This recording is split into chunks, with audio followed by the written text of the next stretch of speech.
नमस्कार दोस्तों, आज मैं आपको बताने वाला हूं कंप्यूटर फंडामेंटल के बारे में। लेकिन आगे पढ़ने से पहले मेरी आपसे रिक्वेस्ट है कि अभी तक अगर आपने हमारे चैनल को सब्सक्राइब नहीं किया है तो प्लीज अभी कर लीजिए। चैनल को सब्सक्राइब करने के लिए दोस्तों आपको जाना होगा हमारे चैनल के अंदर और वहां पर आपको मिलेगा सब्सक्राइब बटन। आप इसे प्रेस कर चैनल को सब्सक्राइब कर सकते हैं, या आप जब भी हमारा कोई वीडियो देखें तो वीडियो के साथ जब वीडियो प्ले होता है तो उसके साथ नीचे सब्सक्राइब बटन आता है, जिसे आप क्लिक कर हमारे चैनल को सब्सक्राइब कर सकते हैं, या आप वीडियो के साथ दिए गए लाइक बटन या शेयर बटन के थ्रू आप इसे लाइक और शेयर भी कर सकते हैं। मैं कंप्यूटर की जो दुनिया है उससे मैं आज परिचय करवाने वाला हूं। तो चलिए शुरू करते हैं। सबसे पहले बात आती है कि कंप्यूटर है क्या। आप सभी लोग जानते हैं कि कंप्यूटर एक इलेक्ट्रॉनिक डिवाइस है जो डेटा को इंफॉर्मेशन में कन्वर्ट करती है। अब बात आती है डेटा क्या होता है। तो डेटा संख्या, तथ्य और आंकड़ों को हम डेटा कहते हैं। Raw facts are known as data. Raw facts and figures are known as data. जैसे 50 है।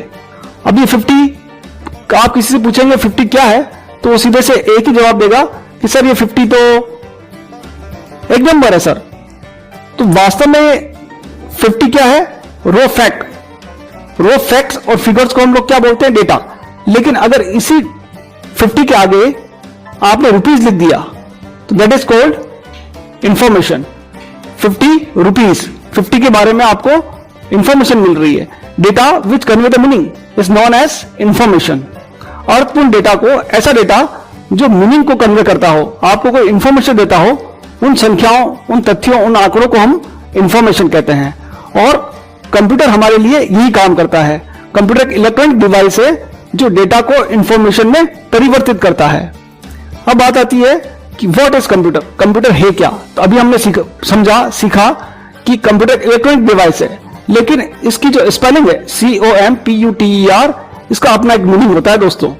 C stand for commonly, O for operated, M for machine, P for particularly, used for, U for used for, T for trade, E for education, R for research. अब इसी चीज को हम हिंदी में भी सीख सकते हैं। C कॉमनली यानी सामान्य रूप से काम में आने वाली मशीन जो विशेष रूप से काम में आती है व्यापार में, शिक्षा में और अनुसंधान संबंधी कार्यों में। और इंग्लिश में जब हमको बोले तो commonly operated machine, particularly used for trade, education, research. अब बात करते हैं जनरेशन ऑफ कंप्यूटर्स की।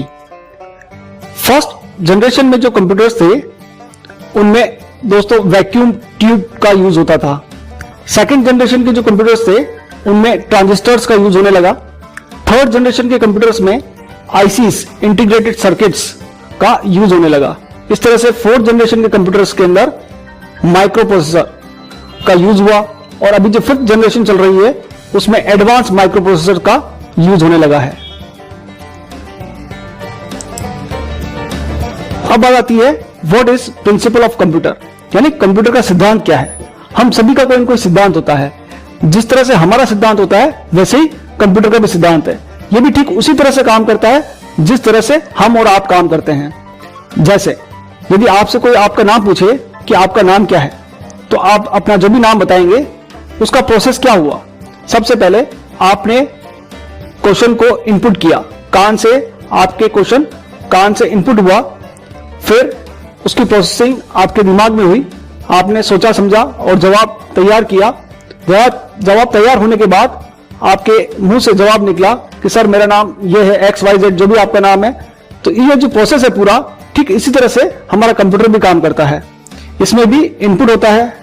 अब इनपुट के लिए इसके अलग अलग डिवाइसेस हैं, प्रोसेसिंग होती है, जिसे सोचना समझना वाली जो बात होती है वो प्रोसेसिंग वाला फैक्टर वो भी इसमें होता है। फिर आउटपुट मिलता है, रिजल्ट मिलता है, और अगर आप भविष्य के लिए उसे स्टोर करना चाहते हैं तो इसमें स्टोरेज यूनिट भी होती हैं। तो ठीक ये कंप्यूटर ठीक वैसे ही काम करता है जैसे हम और आप काम करते हैं। अब बात आती है पार्ट्स ऑफ कंप्यूटर की। इसमें अलग अलग काम के लिए अलग अलग पार्ट होते हैं। जैसे हमारे लिए इनपुट करने के लिए कान है, प्रोसेसिंग के लिए हमारे पास दिमाग है, स्टोरेज के लिए भी हमारे पास दिमाग है, और आउटपुट डिवाइस के फॉर्म में हमारे पास मुंह है। तो ठीक इस तरह से अलग अलग कामों को करने के लिए हमारे पास अलग अलग भगवान ने आपको अलग अलग अंग दिए हैं, अलग अलग पार्ट्स दिए हैं बॉडी के। ठीक इस तरह से यहां भी अलग अलग कामों को करने के लिए अलग अलग पार्ट्स हैं। फर्स्ट जो हम बात कर रहे हैं वो है इनपुट डिवाइसेस। डिवाइसेस का मतलब है उपकरण। कंप्यूटर में इनपुट करने के लिए किन किन डिवाइसेस का हम लोग यूज करते हैं उसके बारे में हम लोग सीखते हैं। दोस्तों बात करते हैं फर्स्ट इनपुट डिवाइस कीबोर्ड की। जैसा इसका नाम है कीबोर्ड, की मीन्स चाबी, यानी ये कंप्यूटर की चाबी है। दोस्तों जिस यूजर का हाथ कीबोर्ड पर अच्छी तरह से जमा होता है या जिसे कीज का पूरा नॉलेज होता है वो कंप्यूटर को बहुत अच्छी तरह से हैंडल कर सकता है, ऑपरेट कर सकता है। टाइप्स ऑफ कीज, यानी कीबोर्ड के अंदर अलग अलग तरह की कीज होती हैं। फर्स्ट जो होती हैं उन्हें हम अल्फाबेट्स के नाम जानते हैं, जिसमें स्मॉल A to Z और capital A to Z use होती हैं। नंबर्स की होती हैं 0 to 9। स्पेशल कीज होती हैं विंडोज की, अल्टर की, कंट्रोल की, नमलॉक की, function keys F1 to F12 होती हैं। ये अलग अलग वर्क को अलग अलग तरह से काम करने के लिए अलग अलग सॉफ्टवेयर में अलग अलग तरह से यूज होती हैं। अब सेकंड जो इनपुट डिवाइस है वो है माउस। जैसा इसका नाम है माउस, ये दोस्तों एक तरह का पॉइंटिंग डिवाइस है जो किसी भी चीज को, किसी भी प्रोग्राम को पॉइंट करने के लिए इसका यूज किया जाता है। माउस तीन तरह के जनरली मार्केट में मिलते हैं। एक होता है ऑप्टिकल माउस, एक ट्रैकबॉल माउस, एक वायरलेस माउस। इस माउस में तीन तरह के बटन होते हैं दोस्तों। जो लेफ्ट बटन होता है वो किसी भी प्रोग्राम को ओपन करने के लिए यूज में लिया जाता है। आप जिस प्रोग्राम को ओपन करना चाहते हैं उस प्रोग्राम के ऊपर अपना कर्सर ले जाएं, माउस पॉइंटर ले जाएं और फिर डबल क्लिक करें तो लेफ्ट क्लिक से दोस्तों डबल क्लिक किया जाता है। इस तरह से राइट बटन जो है वो सिंगल क्लिक करने के लिए यूज में लिया जाता है और सिंगल क्लिक जो है, सिंगल क्लिक किसी भी प्रोग्राम की प्रॉपर्टीज को एक्सेस करने के लिए यूज में लिया जाता है। इसी तरह से स्क्रॉल बटन, माउस के बीच में ये जो गिरी टाइप होता है उसको हम स्क्रॉल बटन कहते हैं। पेज अप और पेज डाउन करने के लिए इसका यूज किया जाता है। तो माउस में तीन बटन जनरली यूज में लिए जाते हैं, first left button, right button और स्क्रॉल बटन। माउस के साथ ही एक टर्म और जुड़ी हुई दोस्तों, ड्रैग एंड ड्रॉप, यानी किसी भी चीज को एक जगह से उठाकर दूसरी जगह पर ले जाने के लिए ड्रैग एंड ड्रॉप जो टेक्निक है वो भी माउस के साथ जुड़ी हुई है। अगला जो इनपुट डिवाइस है वो है जॉयस्टिक, जो जनरली वीडियो गेम्स वगैरह के अंदर यूज में आता है। अल्ट्रासाउंड मशीन्स के अंदर भी जॉयस्टिक का यूज किया जाता है। Next scanner, memory card reader, debit card, credit card reader, ये सारे भी इनपुट डिवाइसेस के ही एग्जाम्पल हैं। इस तरह से बार कोड रीडर, जो आपने मॉल्स वगैरह में देखा होगा कि किसी भी प्रोडक्ट की MRP को एक्सेस करने के लिए, उसको स्कैन करने के लिए इस तरह की एक मशीन का यूज होता है जिसे हम बार कोड रीडर के नाम से जानते हैं। अगला जो इनपुट डिवाइस आ रहा है वो है MICR machine, magnetic ink character recognition. ये जो मशीन होती है दोस्तों ये जनरली बैंकों में यूज होती है और चेक के अंदर आपने सुना होगा माइकर चेक, उसमें एक नंबर होता है स्पेशल, उस माइकर चेक के अंदर जो नंबर है उस नंबर को ये मशीन अपने आप रीड करती है और उसे डिजिटल फॉर्म में यानी कंप्यूटर की भाषा में कन्वर्ट करने के लिए इसका यूज किया जाता है। अगले जो इनपुट डिवाइस है वो है OCR machine, optical character recognition. जैसा इसका नाम है कैरेक्टर, ये कैरेक्टर को पढ़ती है और उसे डिजिटल फॉर्मेट में कन्वर्ट करती है। इस तरह से OMR, ऑप्टिकल मार्क रिकॉग्नाइजेशन या ऑप्टिकल मार्क रीडर, इस मशीन के द्वारा हम जो एग्जामिनेशन में आपने देखा होगा OMR शीट पर एग्जाम होता है तो उस एग्जाम में हम जो पेंसिल से या पेन से निशान करते हैं, गोले करते हैं, उन्हें ये मशीन रीड करती है। ऑप्टिकल मार्क रीडर या ऑप्टिकल मार्क रिकॉग्नाइजेशन। तो तीन मशीन है, MICR मशीन, OCR मशीन और OMR मशीन। इस तरह से इनपुट डिवाइस के अंदर ही वेब कैमरा, माइक्रोफोन, ये सारी चीजें इनपुट डिवाइस के अंदर ही यूज होती हैं। अगला जो टॉपिक आ रहा है दोस्तों वो है प्रोसेसिंग डिवाइस।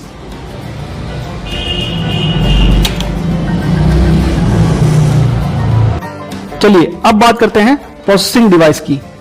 प्रोसेसिंग डिवाइस में सबसे इंपॉर्टेंट और सबसे ज्यादा काम में आने वाला जो पार्ट है वो है CPU, central processing unit.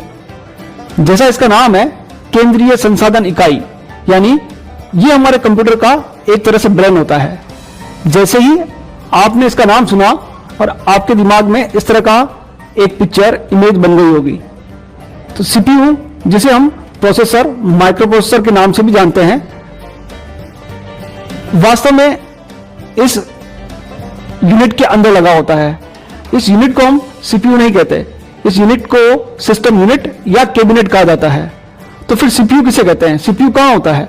CPU इस डब्बे के अंदर लगा होता है। अगर आप देखें, सीपीयू इस तरह का होता है और वो मदरबोर्ड पर, अभी मैं बताऊंगा आपको, मदरबोर्ड पर लगा होता है। तो इस डब्बे के अंदर क्या होता है? यदि आप इस डब्बे के अंदर देखेंगे, जिसे हम कैबिनेट या सिस्टम यूनिट बोल रहे हैं, तो उसमें कई चीजें लगी होती हैं। एक पावर सप्लाई होती है, जिसे हम SMPS, switch mode power supply कहते हैं, जो कंप्यूटर को पावर देने के लिए यूज में ली जाती है। इस तरह से ये जो आप देख रहे हैं बहुत सारी चीजें, उनमें जो आप ये इधर से देख रहे हैं, ये वाला पार्ट, उसको हम बोलते हैं मदरबोर्ड। इस तरह से इसमें हार्ड डिस्क लगी होती है, फ्लॉपी ड्राइव, आजकल तो बंद हो गई, पहले फ्लॉपी ड्राइव भी यूज होती थी, सीडी रोम या डीवीडी रोम लगी होती है, कार्ड्स होते हैं अलग अलग तरह के, sound card, VGA card, game card, इस तरह के अलग अलग चीजें होती हैं। पावर सप्लाई के लिए केबल्स होती हैं, इस तरह से डाटा को कम्युनिकेट करने के लिए डेटा केबल्स होती हैं, जिन्हें बसेस कहा जाता है। आजकल साटा केबल्स लगने लग गई हैं। तो इस तरह की बहुत सारी चीजें इस सिस्टम यूनिट के अंदर होती हैं। इसलिए इस पूरी सिस्टम यूनिट को हम लोग सीपीयू नहीं कह सकते। सीपीयू तो वास्तव में एक छोटा सा इस तरह से पार्ट होता है जो कंप्यूटर के ब्रेन की तरह बिहेव करता है। कंप्यूटर का ये दिमाग होता है। इस सीपीयू के अंदर ये सीपीयू जो होता है, ये मदरबोर्ड पे लगा होता है। ये मदरबोर्ड है। मदरबोर्ड क्या है? तो मदरबोर्ड एक पीसीबी, प्रिंटेड सर्किट बोर्ड है, जिसके ऊपर सारे यहां पर आप देख रहे हैं अलग अलग चीजें लगी होती हैं। तो यहां पर इस जगह पर लगता है सीपीयू, ये उस सीपीयू लगाने की जगह है। अब ये जो केबल्स हैं वो अलग अलग तरह की केबल्स होती हैं, जिन्हें मैंने बताया आपको कि आईडी केबल कहा जाता है। इस तरह से आजकल लेटेस्ट टेक्नोलॉजी में साटा केबल्स का यूज होने लगा है।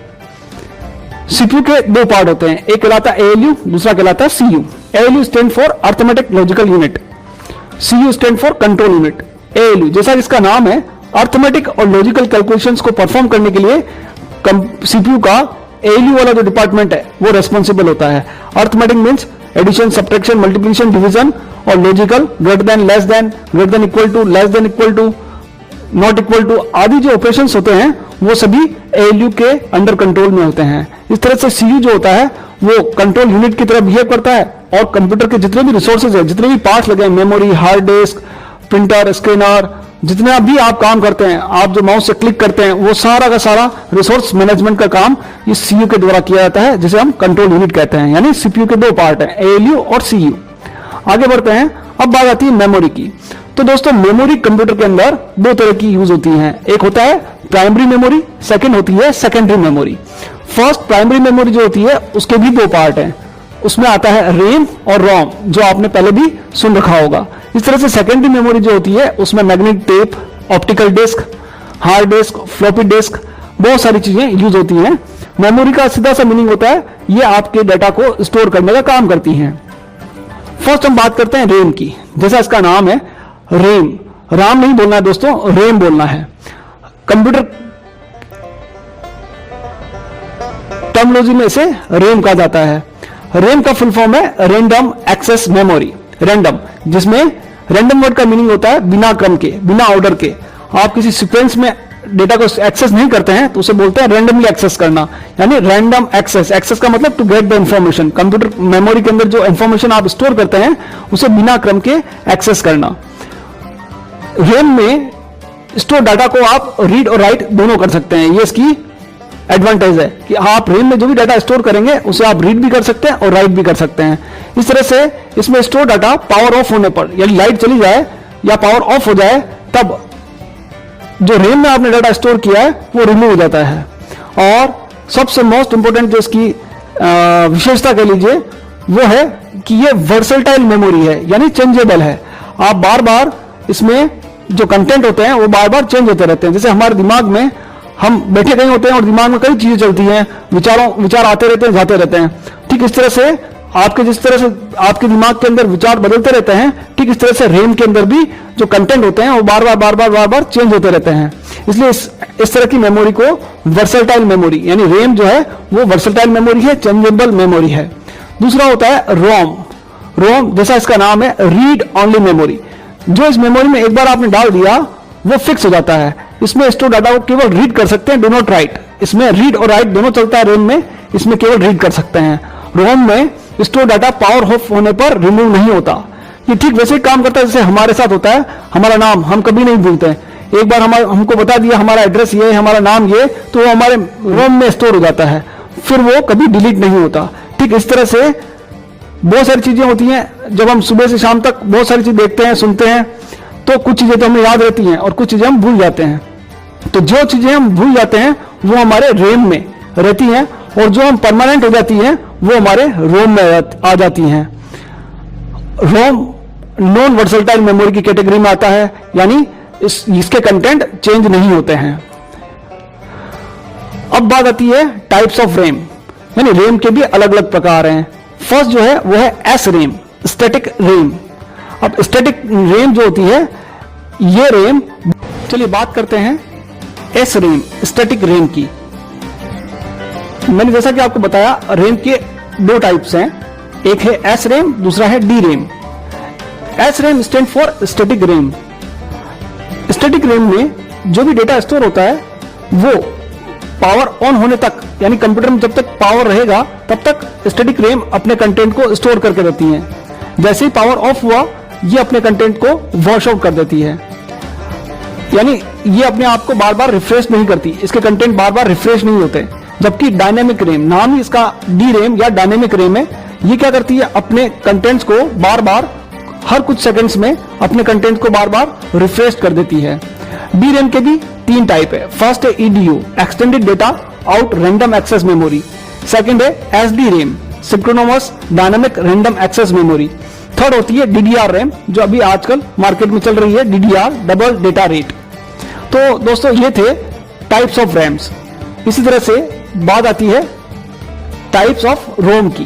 तो फर्स्ट जो टाइप है वो है P ROM, programmable read only memory, in which the user can load programs and data that are read only. इस तरह से सेकंड होती है EP ROM, erasable programmable read only memory. ये भी पी रोम की तरह ही होती है, लेकिन ये रीराइटेबल होती है। बट इसे रीराइट करने के लिए आपको इसकी चिप को अल्ट्रावायलेट लाइट के अंदर रखना होता है।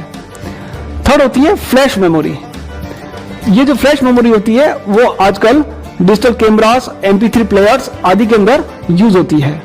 तो ये थी types of ROM, P ROM, EP ROM और फ्लैश मेमोरी। एक और मेमोरी होती है जिसे हम कैश मेमोरी या कैशे मेमोरी कहते हैं। ये मेमोरी मेन मेमोरी की सहायक मेमोरी होती है, मेन मेमोरी को हेल्प करती है। एक्चुअल में जब CPU और मेन मेमोरी के बीच में डेटा कम्युनिकेट होता है तो कैश मेमोरी उसमें अपनी महत्वपूर्ण भूमिका अदा करती है। जिस कंप्यूटर में जितनी ज्यादा कैश मेमोरी होगी उतना ही कंप्यूटर की स्पीड तेज और बेटर होगी। कैश मेमोरी अलग अलग तरह की होती हैं, L1 cash, L2 cash, L3 cash. तो मेमोरी के तीन टाइप्स हो गए हैं, फर्स्ट रैम, सेकंड रोम, थर्ड कैश मेमोरी। इस तरह से मैंने जो आपको कैबिनेट दिखाया था, सिस्टम यूनिट दिखाई थी, उसके अंदर एक मदरबोर्ड लगा हुआ है। उस मदरबोर्ड पर एक सेल लगता है जिसे हम सीमोस बैटरी कहते हैं। ये सीमोस बैटरी कंप्यूटर के डेट और टाइम को कंट्रोल करने के लिए यूज में ली जाती है। CMOS complementary metal oxide semiconductor, इस सीमोस बैटरी से कंप्यूटर की डेट और टाइम कंट्रोल होते हैं। नेक्स्ट जो टॉपिक आ रहा है वो है स्टोरेज डिवाइसेस या सेकेंडरी मेमोरी। डेटा को स्टोर करने के लिए जैसे हमारे घर में स्टोर रूम होते हैं, इस तरह से यहाँ पर अलग अलग तरह के स्टोर रूम है। फर्स्ट है HDD, हार्ड डिस्क डिवाइस या हार्ड डिस्क ड्राइव। आपने सुना होगा C drive, D drive, E drive. वास्तव में ये C, D और E या आगे और भी अल्फाबेट हो सकते हैं या कम भी हो सकते हैं, ये सभी हार्ड डिस्क के पार्टीशंस होते हैं। हार्ड डिस्क दिखने में कुछ इस तरह की होती हैं, अंदर इस तरह की एक प्लेट डिस्क लगी होती है और ये हेड है उसका, वो इस डिस्क पर डाटा को रीड और राइट करने का काम करता है। ये डिस्क बहुत तेजी से आरपीएम की फॉर्म में, रोटेशन पर मिनट के हिसाब से इसकी स्पीड को मेजर किया जाता है और ये काफी तेजी से रोटेट करती है और हेड उस पर जाकर आपके डाटा को रीड और राइट करने का काम करता है। तो दोस्तों सीपीयू जो है एक तरह का शॉपकीपर हो गया, रैम उसके लिए शोरूम का काम करती है और हार्ड डिस्क गोडाउन का काम करता है। हार्ड डिस्क में जो भी डेटा स्टोर होता है वो सीपीयू के थ्रू रैम यानी शोरूम में आपको दिखाई देता है। अब स्टोरेज डिवाइस में दूसरा जो कंपोनेंट है वो है डीवीडी या सीडी रोम। डीवीडी जिसे हम डिजिटल वर्सटाइल डिस्क भी कहते हैं, इसकी कैपेसिटी दोस्तों 4.7 जीबी के आसपास होती है। इस तरह से CD ROM compact disc read only memory, CD जिसे हम कॉम्पैक्ट डिस्क कहते हैं, ये दोनों चाहे वो डीवीडी हो चाहे वो सीडी हो दो तरह की आती हैं, सीडी आर और सीडी आरडब्ल्यू, यानी डीवीडी आर और DVD RW. R for read only, यानी ऐसी सीडी या डीवीडी जिसमें कंटेंट एक बार आपने अगर राइट कर दिया तो उसे मिटा नहीं सकते। दूसरा होता है रीराइटेबल, एक बार लिखा फिर मिटा के फिर से और रिकॉर्डिंग की जा सकती है। अभी आजकल मार्केट में एक ब्लू रे डिस्क और आ रही है जिसकी कैपेसिटी 50 to 500 जीबी होती है। इस तरह से स्टोर करने के लिए स्मार्ट मीडिया कार्ड्स मार्केट में मिलते हैं।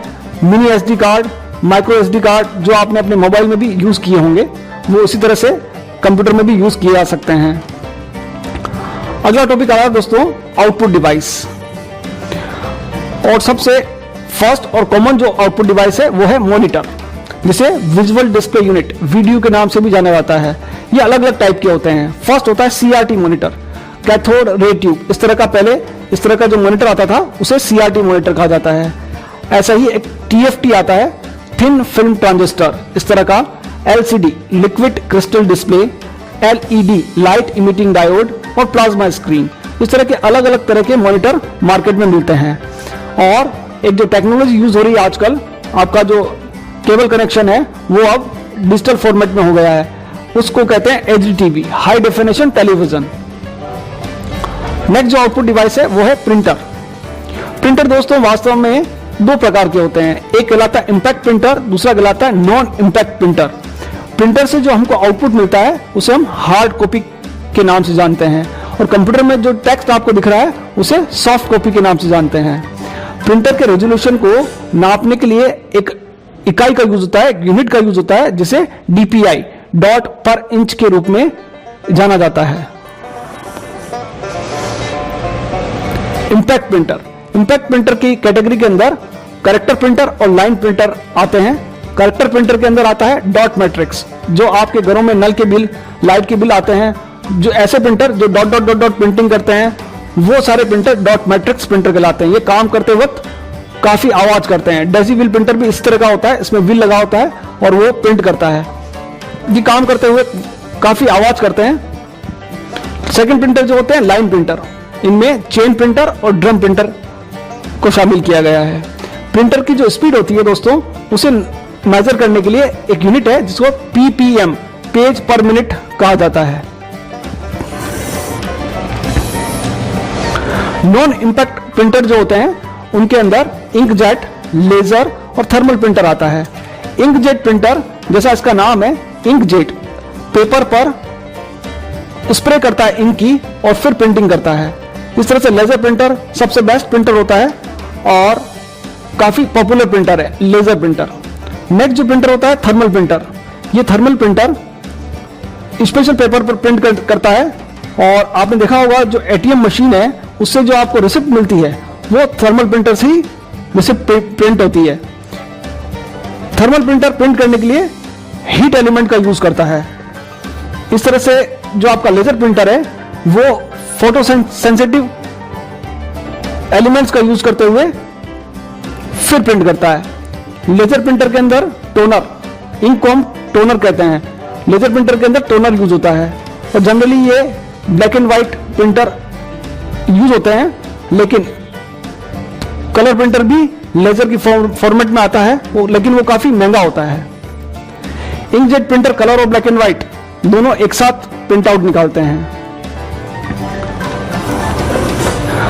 हेडफोन और स्पीकर, इन्हें भी आउटपुट डिवाइसेस के फॉर्मेट में हम लोग जानते हैं। इस तरह से बड़े बड़े मेप, फ्लैक्स, पोस्टर्स प्रिंट करने के लिए जिस डिवाइस का यूज होता है उसे प्लॉटर कहा जाता है। यानी छोटे प्रिंटर से, ये जो छोटे प्रिंटर है इनसे हम लोग बड़े बड़े मैप, फ्लैक्स, पोस्टर्स प्रिंट नहीं कर सकते, उनके लिए प्लॉटर्स का यूज होता है। इस तरह से कुछ डिवाइसेस ऐसी हैं जो इनपुट और आउटपुट दोनों का काम करती है, जिन्हें मल्टी फंक्शनल डिवाइसेस कहा जाता है। जैसे फैक्स मशीन, ऐसी एक मशीन जिसमें स्कैनर, प्रिंटर, फैक्स मशीन और आपका कॉपियर मशीन, वो सारी चीजें एक साथ होती है, एक ही मशीन में होती है, इसलिए ऐसी मशीन्स को मल्टी फंक्शनल डिवाइसेस भी कहा जाता है। ऐसा ही एक और नेक्स्ट है मोडेम। दोस्तों मोडेम कंप्यूटर में इंटरनेट चलाने के लिए यूज में लिया जाता है। मोडेम एक ऐसा डिवाइस है जो डिजिटल सिग्नल्स को एनालॉग में और एनालॉग सिग्नल्स को डिजिटल सिग्नल्स में कन्वर्ट करता है। मैं आगे इंटरनेट पर एक वीडियो बनाने वाला हूं, वहां मैं आपको पूरा वर्किंग ऑफ इंटरनेट के बारे में समझाऊंगा कि ये डिवाइस मोडेम किस तरह से काम करता है और क्या इसकी नीड है। अभी आपको केवल मोडेम मॉड्यूलेटर डिमॉड्यूलेटर से कहा जाता है। मोडेम इंटरनेट चलाने के लिए यूज में लिया जाता है और ये क्या करता है, ये एनालॉग सिग्नल्स को डिजिटल में और डिजिटल सिग्नल्स को एनालॉग में कन्वर्ट करता है। वास्तव में हमारे टेलीफोन लाइन में से जो वेव्स हमको मिलती हैं वो एनालॉग वेव्स होती हैं और ये एनालॉग वेव्स हमारा कंप्यूटर सिस्टम नहीं समझ पाता। हमारा कंप्यूटर सिस्टम डिजिटल वेव्स को या डिजिटल तरंगों को ही समझ पाता है। तो कोई ऐसा डिवाइस की हमको जरूरत पड़ती है जो डिवाइस टेलीफोन लाइन के एनालॉग सिग्नल्स को डिजिटल में कन्वर्ट कर कंप्यूटर को सप्लाई करे और कंप्यूटर के डिजिटल सिग्नल्स को फिर से एनालॉग में कन्वर्ट कर टेलीफोन लाइन को सप्लाई करे। तो ऐसे उपकरण को हम मोडेम कहते हैं, मॉड्यूलेटर डिमॉड्यूलेटर। अगला जो टॉपिक आ रहा है वो है टाइप्स ऑफ कंप्यूटर सिस्टम। अब कंप्यूटर कई तरह के होते हैं और अगर हम इसे ऑपरेटिंग प्रिंसिपल के आधार पर वर्गीकृत करें या क्लासिफाई करें तो फर्स्ट जो है वो है एनालॉग कंप्यूटर। ऐसे कंप्यूटर डायरेक्ट नंबर पर काम नहीं करते हैं, नंबर सिस्टम पर काम नहीं करते हैं। ऐसे कंप्यूटर्स का यूज वोल्टेज, टेम्परेचर, करंट आदि को मेजर करने के लिए किया जाता है। सेकंड जो कंप्यूटर है वो है डिजिटल कंप्यूटर्स, जिन्हें हम और आप अच्छी तरह से जानते हैं। थर्ड जो कैटेगरी है वो है हाइब्रिड कंप्यूटर्स, ऐसे कंप्यूटर जिनके अंदर एनालॉग और डिजिटल दोनों का मिक्सअप होता है। इस तरह से अगर आप साइज, स्टोरेज, कैपेसिटी और वर्किंग के आधार पर कंप्यूटर सिस्टम्स को क्लासिफाई करें तो फर्स्ट जो है वो है सुपर कंप्यूटर्स। सुपर कंप्यूटर काफी शक्तिशाली कंप्यूटर होते हैं। इनका यूज मौसम की भविष्यवाणियां, कॉम्प्लेक्स कैलकुलेशन, साइंटिफिक कैलकुलेशंस, भूकंप, अर्थक्वेक, इन सब को कैलकुलेट करना, इनकी कैलकुलेशंस करना, इनकी फोरकास्टिंग करना, टेलीकम्युनिकेशंस के काम करना, सैटेलाइट लॉन्च करना आदि कामों को करने के लिए सुपर कंप्यूटर का यूज होता है। जो फर्स्ट सुपर कंप्यूटर था उसका नाम है CDC 6600 और भारत का जो पहला सुपर कंप्यूटर है उसका नाम है परम। अगला जो कंप्यूटर आ रहा है वो है main frame computer. Main frame computer जैसा कि आपको डायग्राम में दिख रहा है, आदमी के आकार के बड़े बड़े कंप्यूटर्स होते हैं जिनमें डाटा मैग्नेटिक टेप में स्टोर होता है। ये मेन फ्रेम कंप्यूटर्स बहुत बड़े डेटा को स्टोर करने के लिए यूज में लिए जाते हैं, काफी महंगे होते हैं और बड़े बड़े ऑर्गेनाइजेशंस इनका यूज करते हैं। इस तरह से जो नेक्स्ट कंप्यूटर है वो है मिनी कंप्यूटर। नाम भले दोस्तों इसका मिनी है, लेकिन आप देख रहे होंगे डायग्राम में कि किस तरह का ये दिखाई देता है। जिन लोगों की कस्टम एप्लीकेशंस होती हैं, जैसे कोई सीमेंट प्लांट है, वहां पर कंप्यूटर यूज किया जाता है, तो वहां हमारे तरह डेस्कटॉप कंप्यूटर यूज में नहीं लिए जाते।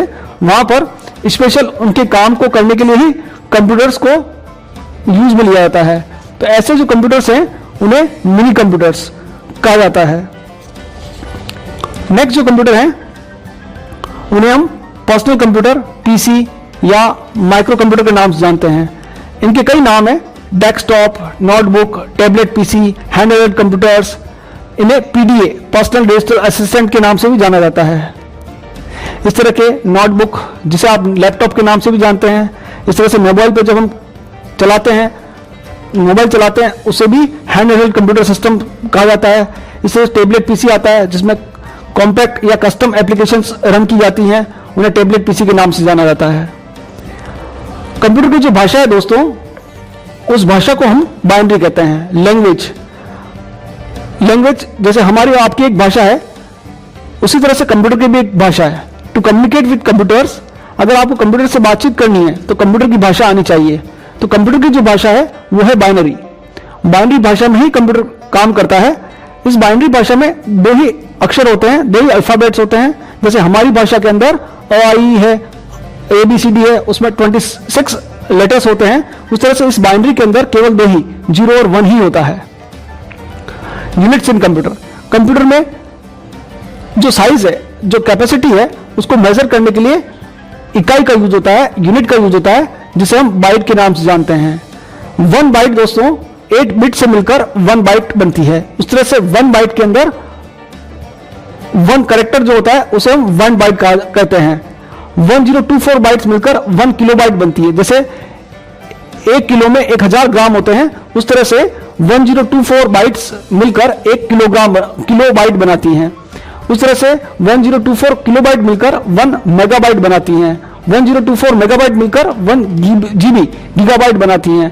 1024 गीगाबाइट मिलकर 1 TB टेराबाइट बनाती हैं।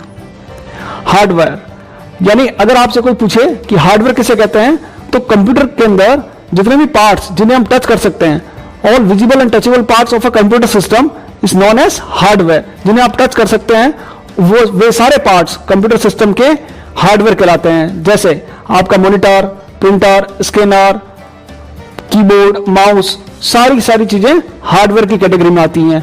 सॉफ्टवेयर, ऐसे सारे प्रोग्राम जो कंप्यूटर के अंदर चलते हैं उन्हें हम सॉफ्टवेयर कहते हैं। सॉफ्टवेयर जो होते हैं वो सेट ऑफ इंस्ट्रक्शंस, निर्देशों के समूह होता है। सेट ऑफ इंस्ट्रक्शंस या set of programs are known as software. दोस्तों, अगर आपको ये वीडियो अच्छा लगा हो, उपयोगी लगा हो, तो इसे जरूर लाइक करें, अपने दोस्तों को बताएं, शेयर करें और हमारे चैनल को सब्सक्राइब करना ना भूलें। Thank you so much.